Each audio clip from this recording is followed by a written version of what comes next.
Hello friends, warm welcome to you our new session विज्ञान के महत्वपूर्ण प्रश्न सार संग्रह part first in our YouTube channel one day exam plus.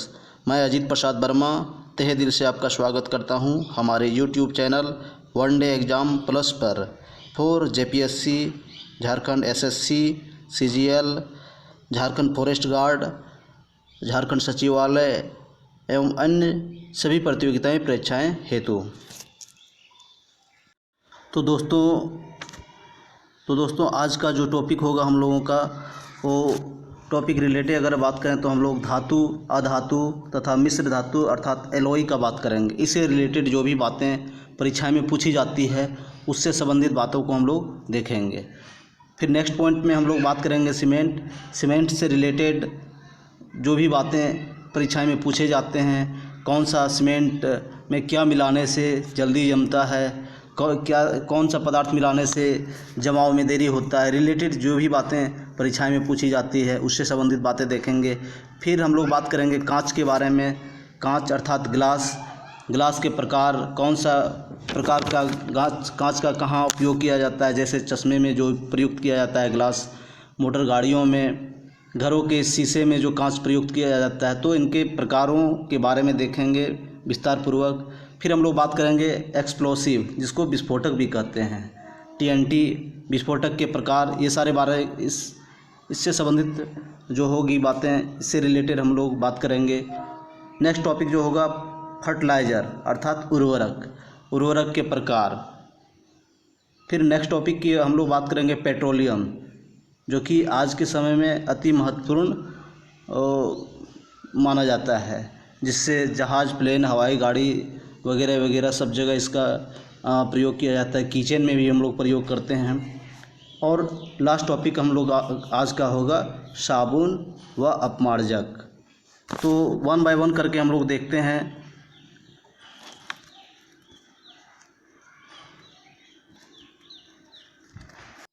तो पहला टॉपिक है धातु, अधातु तथा मिश्र धातु।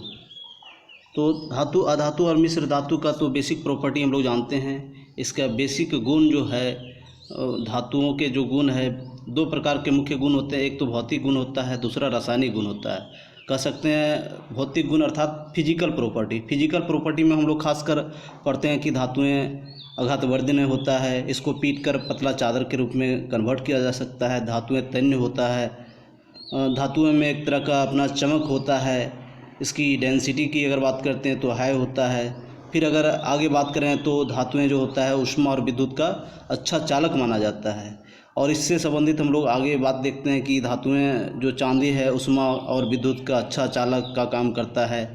वहीं अगर बात करते हैं सीसा के बारे में, जो कि ऊष्मा और विद्युत का सबसे कम चालकता होता है।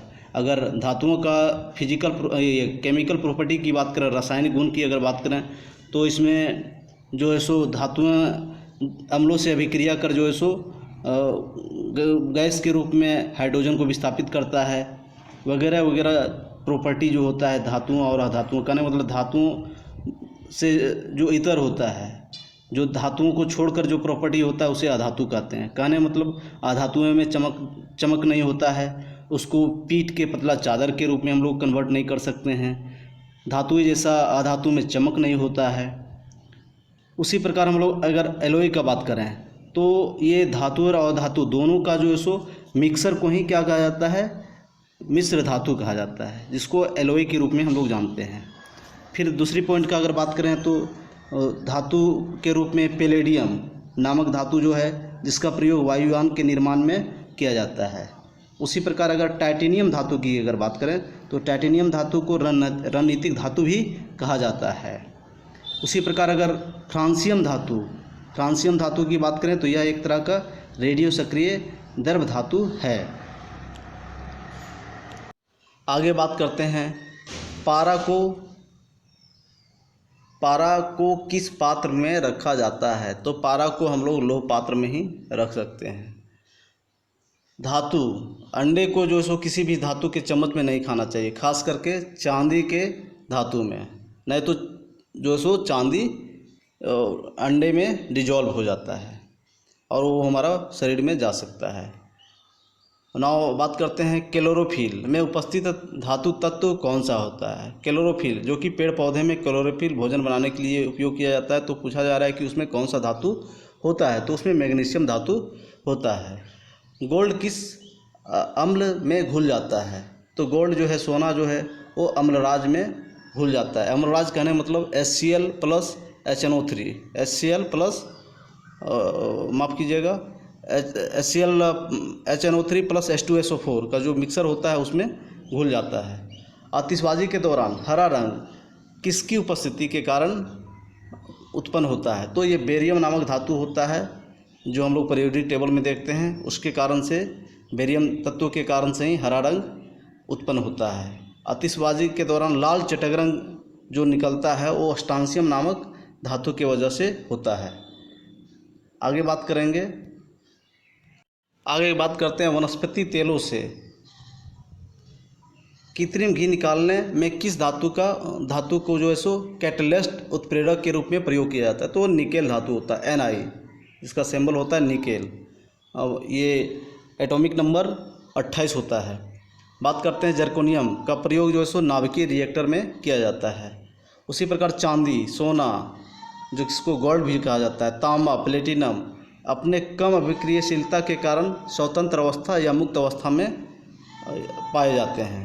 अधातुओं की अगर बात करें तो अधातुएं ठोस, द्रव, गैस तीनों ही अवस्था में पाए जाते हैं, जिसमें से कार्बन जो कि एक अधातु है, गंधक जिसका सिंबल होता है S, सल्फर जिसको इंग्लिश में बोला जाता है, आदि ठोस अधातु हैं, जबकि ब्रोमीन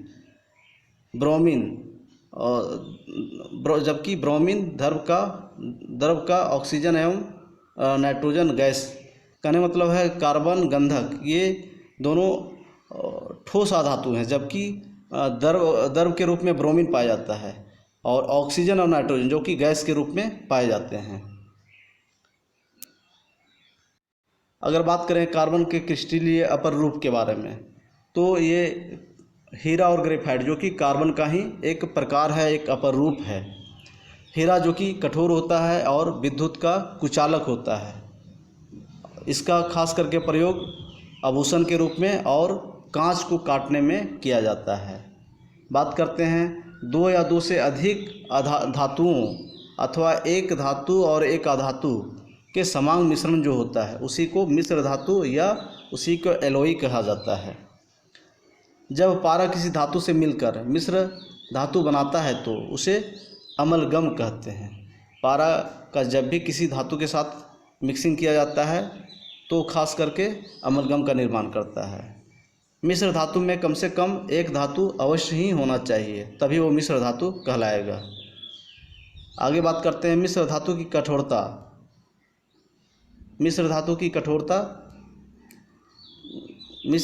कठोरता घटक धातु की तुलना में अधिक होता है। आगे बात करते हैं रोल्ड गोल्ड की अगर बात करें तो रोल्ड गोल्ड का संगठन जो होता है वो खास करके तांबा और एल्युमिनियम के मिक्सिंग के कारण होता है। आगे बात करते हैं पीतल, जो कि तांबा और जिंक ये दोनों ही धातु से मिलकर जो बनता है वो पीतल कहलाता है। तांबा और टीन दोनों धातु को अगर मिक्स कर दिया जाए तो इससे जो निर्मित होता है उसे कांसा कहा जाता है। तो कांसा और पीतल का बर्तन होता है, कांसा का लोटा, थाली होता है।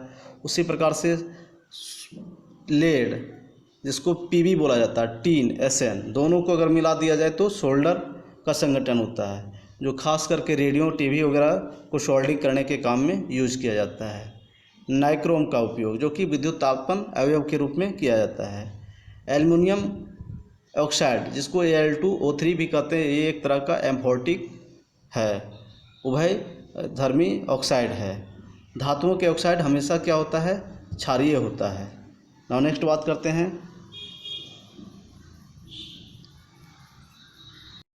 धातुओं के ऑक्साइड क्षारीय होता है। नाउ नेक्स्ट पॉइंट की बात करते हैं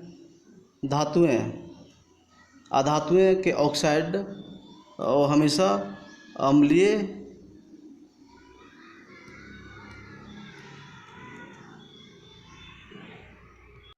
अम्लीय तथा उदासीन होता है। उसी प्रकार अगर बात करें CO2, SO2 जो कि एक तरह का अम्लीय ऑक्साइड होते हैं। अगर ठोस आधातुओं के बारे में बात करें तो कार्बन, सल्फर और फास्फोरस ये सारे ठोस आधातु हैं। उसी प्रकार कार्बन मोनोऑक्साइड जिसका सैंपल होता है CO, N2O, NO ये सारे क्या है, एक प्रकार का उदासीन ऑक्साइड हैं। अब हम लोग बात करेंगे वाटर का बेसिक प्रॉपर्टी, जल का जो ऐसो बेसिक जो गुण होता है उसके बारे में कुछ हम लोग बात कर लेते हैं। जैसे पहली बात अगर करें तो जल जो है साबुन के साथ फेन उत्पन्न करता है, लेकिन कठोर जल के साथ साबुन कभी भी फेन उत्पन्न नहीं करता है। उसी प्रकार जल की अस्थायी कठोरता का कारण क्या होता है, उसका मुख्य कारण क्या होता है, कैल्शियम और मैग्नीशियम के क्लोराइड तथा सल्फर के कारण होता है। अगर बात करते हैं जल की अस्थायी कठोरता का क्या कारण है, तो जल का अस्थायी कठोरता का मूल कारण कैल्शियम तथा मैग्नीशियम के बाइकार्बोनेट हैं। जल में हाइड्रोजन और ऑक्सीजन के अगर अनुपात पूछा जाए भार के हिसाब से तो 1:8 रेशियो होता है। ये जल की कुछ बेसिक प्रॉपर्टी था। इसके अतिरिक्त अगर बात करें जल में हाइड्रोजन व ऑक्सीजन का अनुपात के बारे में, तो इसका आयतन के हिसाब से हाइड्रोजन और ऑक्सीजन का रेशियो 2:1 होता है। अगर बात करें समुद्री जल में सर्वाधिक मात्रा में कौन सा लवण होता है, तो समुद्र में खास करके जल में सोडियम क्लोराइड होता है। जल का अगर अनुभार पूछा जाए तो 18 होता है। अगर जल का अणुसूत्र पूछा जाए तो H2O होता है। वहीं अगर भारी जल के बारे में बात करें तो भारी जल का जो है अनुभार 20 होता है। चूँकि भारी जल का फॉर्मूला D2O होता है। किस प्रकार के का जल साबुन के साथ आसानी से और अधिक झाग देता है, तो मृदु जो जल होता है वो साबुन के साथ आसानी से झाग उत्पन्न करता है। आगे बात करते हैं जल का अस्थायी कठोरता दूर करने की भौतिक विधि क्या है। अगर कोई कठोर जल है तो उसको अस्थायी रूप से दूर करने का सबसे अच्छा तरीका है जल को उबाल देना। उसी प्रकार शुद्ध जल जो होता है एक तरह का न्यूट्रल होता है, उदासीन होता है, वो अच्छा कंडक्टर नहीं होता है। जल के शुद्धिकरण के लिए किस गैस का प्रयोग किया जाता है, तो जल के शुद्धिकरण के लिए खास करके क्लोरीन का प्रयोग किया जाता है। ना अब हम लोग को अबाउट सीमेंट सीमेंट के बारे में देखना है हम लोग को, जो हम लोग का पॉइंट नंबर 2 था।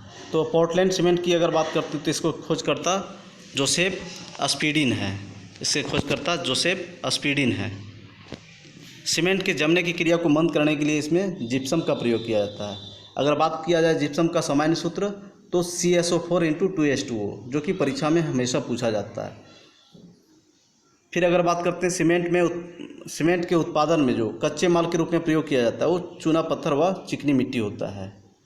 चूना पत्थर का अगर रासायनिक नाम पूछा जाए तो कैल्शियम कार्बाइड होता है। चूना पत्थर जो प्राप्त होता है वो कैल्शियम ऑक्साइड के रूप में। सीमेंट में एल्यूमिना की मात्रा अधिक रहने पर वह शीघ्र जम जाता है। आगे बात करते हैं सीमेंट में चूना की मात्रा अधिक रहने पर उसमें दरारें उत्पन्न हो जाती है। टॉपिक नंबर 3 जो कि हम लोग ग्लास के बारे में जानना था, तो हम लोग ग्लास से रिलेटेड जो भी बातें हैं उसको जानेंगे। सबसे पहला बात कि सर्वोत्तम श्रेणी का जो कांच होता है उसको जेना कांच कहा जाता है। विद्युत बल्ब में जो प्रयोग किया जाता है, विद्युत बल्ब, कैमरा, दूरबीन के लेंस के निर्माण में जो कांच का प्रयोग किया जाता है, विद्युत बल्ब, कैमरा, दूरबीन, इन सारे के लेंस में जो प्रयोग किया जाता है वो फिलेंट कांच होता है। अगर धूप के चश्मे की बात करें तो इसके लिए क्रूक्स कांच का प्रयोग किया जाता है। धूप चश्मे निर्माण के लिए जो लेंस का प्रयोग किया जाता है वो क्रूक्स कांच होता है। सामान्य चश्मों के लेंस बनाने में जो उपयोग किया जाता है वो क्राउन कांच के प्रकार होते हैं। उसी प्रकार अगर बात करें कोबाल्ट ऑक्साइड कांच का कौन सा रंग प्रदान करता है। कोबाल्ट ऑक्साइड जो होता है वो कांच को कौन सा रंग प्रदान करता है, इस टॉपिक में ये बात किया गया, तो ये गहरा नीला रंग प्रदान करता है। कांच का एक प्रकार जो है वो मिश्रण है। अक्रिय ठोस रूप में जो कांच होता है वो अति दर्भ होता है। कांच को कठोर बनाने के लिए इसमें किसका प्रयोग किया जाता है, पोटासियम क्लोराइड का प्रयोग किया जाता है। तो इस प्रकार से हम लोगों ने कांच के बारे में मुख्य बातें को जाना। अब नेक्स्ट टॉपिक जो हम लोगों का होगा वो विस्फोटक एक्सप्लोसिव के बारे में हम लोग देखेंगे। खास करके जो विस्फोटक के रूप में प्रयोग किया जाता है उसमें डायनामाइट, TNT, TNP, RDX, ये कुछ प्रमुख विस्फोटक हैं। Dynamite, TNT, TNG, TNP, RDX जो परीक्षा में पूछा जाता है। तो RDX का पूरा नाम अगर पूछा जाए तो रिसर्च एंड डेवलपमेंट एक्सप्लोसिव होता है। RDX की जो खोज करता थे वो हैनिंग थे। सबसे खतरनाक विस्फोटक जो होता है इसमें से हम लोग जो बात कर रहे हैं dynamite, TNT, TNG, TNP, RDX, तो इनमें से सबसे खतरनाक विस्फोटक RDX को ही माना जाता है। डायनामाइट की खोजकर्ता की अगर बात करें तो अल्फ्रेड नोबल है। हम लोग दो चीज़ों के बारे में बात की अभी, दो खोजकर्ता, जिसमें से पहला RDX के खोजकर्ता हैनिंग को हम लोगों ने देखा, जबकि डायनामाइट के खोजकर्ता अल्फ्रेड नोबेल। दोनों ही परीक्षा की दृष्टि से महत्वपूर्ण है।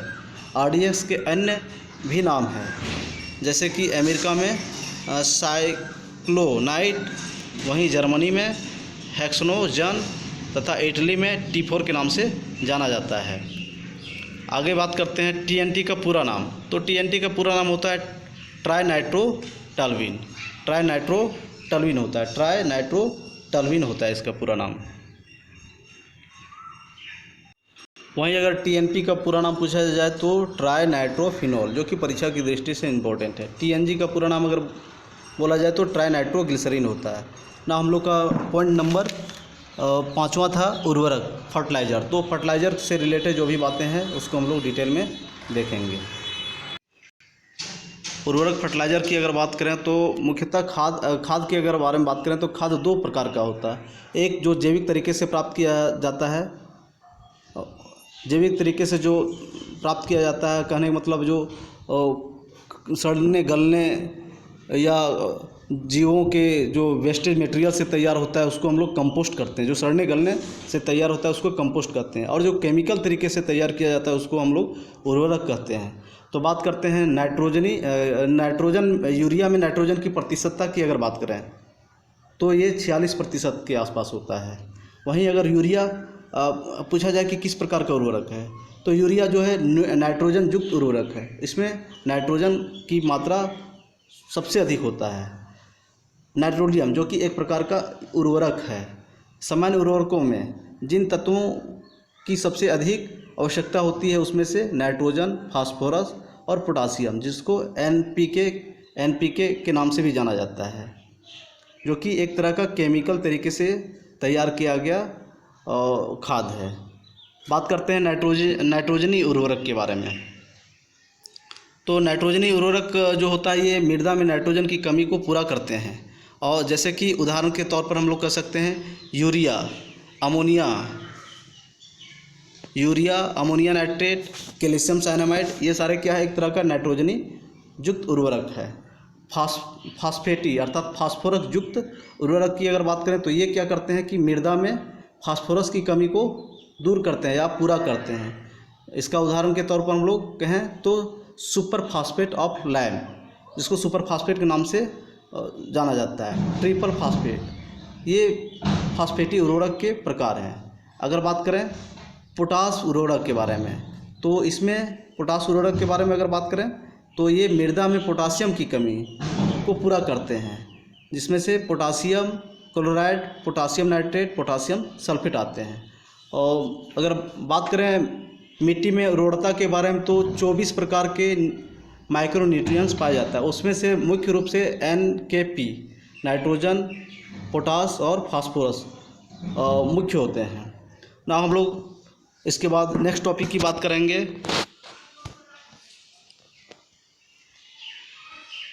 साबुन के बारे में, अपमार्जक के बारे में बात करेंगे।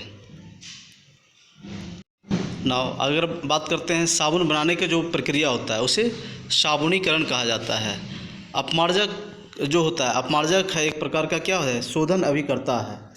अपमार्जक डिटर्जेंट की अगर बात करें तो यह पृष्ठ को किस सिद्धांत पर साफ करता है, तो ये सरफेस टेंशन जो कि पृष्ठ तनाव के सिद्धांत पर कार्य करता है। आगे बात करते हैं साबुन बनाने में कौन से क्षारीय पदार्थ प्रयुक्त किए जाते हैं, तो खास करके कास्टिक सोडा, कास्टिक पोटास, ये दोनों ही तत्वों जो कि क्षारीय हैं का प्रयोग कर साबुन का निर्माण किया जाता है। उच्च वसीय अम्लों के सोडियम व पोटासियम लवणों को ही क्या कहा जाता है, को ही साबुन कहा जाता है। आगे बात करते हैं कौन सा पदार्थ जो कि साबुन बनाने में प्रयुक्त होता है, तो वनस्पति तेल जो है उसका प्रयोग करके भी साबुन का निर्माण किया जाता है। आगे बात करते हैं, जो साबुन कास्टिक सोडा से बनाया जाता है, अर्थात जो उच्च वसीय अम्लों के सोडियम लवणों के होते हैं, उन्हें कठोर साबुन कहते हैं। फिर अगर बात करें उच्च वसीय अम्लों के पोटासियम लवण जो होता है उससे जो निर्मित होता है तो उसे मुलायम साबुन कहते हैं। उच्च वसीय अम्लों के अर्थात सोडियम के लवणों से जो निर्मित होता है उसे कठोर साबुन कहते हैं, ये इम्पोर्टेंट है। वहीं उच्च वसीय अम्ल के पोटासियम लवण से, एक सोडियम लवण था दूसरी तरफ पोटासियम लवण था, सोडियम लवण से जो प्राप्त होगा उसे कठोर साबुन कहेंगे, वहीं पोटासियम लवणों से जो प्राप्त होगा उसे हम लोग सॉफ्ट कहेंगे, या तो ऐसे कहें मुलायम साबुन कहेंगे। इसी कड़ी में हम लोग बात कर लेते हैं ऑयल्स एंड फैट के बारे में, तेल व वसा के बारे में बात कर लेते हैं। तो तेल और वसा ये दोनों जो है सो वनस्पति और जंतुओं दोनों में ही पाए जाते हैं। वनस्पति और जंतु दोनों में ही तेल और वसाएं पाई जाती है। जंतुओं से जो प्राप्त होता है उनमें से प्रमुख है लार्ड, टेलो, घी, मक्खन। ये जंतुओं से प्राप्त वसा के प्रमुख प्रकार है। आगे बात करते हैं वनस्पतियों से प्राप्त होने वाले तेल, जिसमें से जैतून का तेल जो कि बहुत ही महत्वपूर्ण है, जिसको ऑलिव ऑयल भी कहा जाता है, अलसी का तेल, सरसों का तेल जिसको मस्टर्ड ऑयल के नाम से भी जाना जाता है, मूंगफली का तेल जिसको ग्राउंड नट के नाम से भी जाना जाता है। जो जंतुओं से प्राप्त होने वाले तेल होते हैं उनमें से व्हेल का तेल, व्हेल मछली जो होता है उससे जो प्राप्त तेल होता है, तथा कॉड लिवर ऑयल से जो तेल प्राप्त किया जाता है वो जंतुओं से ही प्राप्त किया जाता है। आगे बात करते हैं, साधारण ताप पर तेल जो होता है वो द्रव रूप में पाया जाता है, वहीं जो है साधारण ताप पर वसा जो बने होते हैं वो ठोस रूप में होते हैं। संतृप्त वसा अम्लों जो कि अनसैचुरेटेड फैटी एसिड होता है के ग्लिसराइड जो कि साधारण ताप पर द्रव होते हैं और वो हाइड्रोजन कहलाते हैं। बात पूछा जा रहा है कि वनस्पति तेल हृदय रोगियों के लिए प्रयुक्त होता है, तो कौन सी वनस्पति तेल का प्रयोग किया जाता है? सूरजमुखी का जो तेल होता है उसको हम लोग जो भी हृदय रोग के पेशेंट है वो उसको यूज कर सकते हैं। भोजन के रूप में तथा साबुन बनाने के रूप में वनस्पति तेल का प्रयोग किया जाता है। और तेल जो है एक प्रकार का तेल व वसा जो कि शुद्ध अवस्था में रंगहीन होता है। बात करते हैं तेल व वसा कार्बनिक विलेयकों जैसे कि ईथर, बेंजीन, क्लोरोफोर में होते हैं। ये सारे में जो है तेल व वसा विलय होते हैं, डिजॉल्व कर जाते हैं। वनस्पति घी की अगर बात करें, वनस्पति घी का जो गलनांक होता है शरीर के ताप से कम होना चाहिए। अंतिम टॉपिक हम लोग का बचा हुआ है पेट्रोलियम। तो पेट्रोलियम के बारे में हम लोग जानते हैं। पेट्रोलियम जो कि खनिज तेल का उदाहरण है, खनिज तेल के उदाहरण के रूप में पेट्रोल, डीजल, केरोसिन आदि आते हैं। पेट्रोलियम किन पदार्थों का एक जटिल मिश्रण होता है? तो ये हाइड्रोकार्बन का एक जटिल रूप है, जटिल प्रकार है। हाइड्रोकार्बन का प्राकृतिक स्रोत अगर पूछा जाए तो जीवहार ही है। कहने मतलब पेड़ पौधा के दबने से, सालों साल उसको गलने से, टेम्परेचर प्रेशर से वो हाइड्रोकार्बन के रूप में, कोयला के रूप में, पेट्रोलियम के रूप में कन्वर्ट हो गया। पेट्रोलियम की गुणवत्ता प्रदर्शन की अगर बात किया जाए तो ऑक्टेन नंबर से होती है। कार की इंजन की नॉकिंग से बचाने के लिए इसमें टेट्रा इथाइल लेड का प्रयोग किया जाता है। टेट्रा इथाइल लेड का प्रयोग किया जाता है। व्यापारिक वैसलीन किससे निकाला जाता है? तो ये पेट्रोलियम से ही निकाला जाता है। पेट्रोलियम तथा अल्कोहल के मिश्रण को गैसोहोल कहा जाता है। गैसोलीन के नमूने के अगर बारे में बात करते हैं,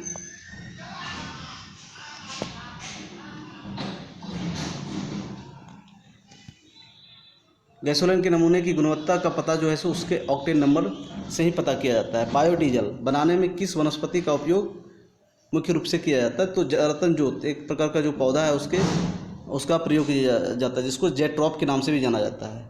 प्राकृतिक ईंधन की अगर बात करें तो पेट्रोलियम एक प्रकार का प्राकृतिक ईंधन है। रसोई गैस एक मिश्रण है जो कि ब्यूटेन और प्रोपेन का संघनन है। डीजल इंजन में जो प्रयुक्त होता है, डीजल की वाष्प और वायु का संगठन होता है। द्रव सोना कहा जाता है, द्रव सोना जो कि पेट्रोल को कहा जाता है।